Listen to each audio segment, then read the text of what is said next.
Pemadam kebakaran Karanganyar melakukan aksi heroik mengevakuasi kucing yang tercebur dalam sumur, Minggu, tanggal 6 Maret tahun 2022. Kucing tersebut diketahui tercebur ke dalam sumur milik salah satu warga yang beralamat di Gunung Sari RT 3 RW 24 Ngeringo, Kecamatan Jaten, Kabupaten Karanganyar. Kasih Damkar Satpol PP Karanganyar, Renggo Buwono, menuturkan kucing malang tersebut berjenis Anggora, yang mana tercebur ke dalam sumur milik warga bernama Yuni. Pemilik rumah awalnya mendengar suara kucing dan dikira berasal dari gedung kosong.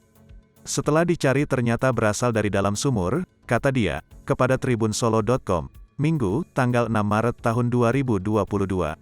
Awalnya yang bersangkutan atau pemilik sumur melaporkan ke Damkar Solo. Kemudian dari Damkar Solo mengabarkan pihaknya karena lokasi di Karanganyar.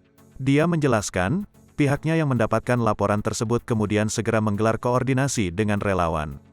Pasalnya, evakuasi masuk ke dalam sumur harus menggunakan peralatan yang lengkap misalnya oksigen, tripod maupun cerane untuk naik turun serta dilakukan oleh petugas yang terlatih.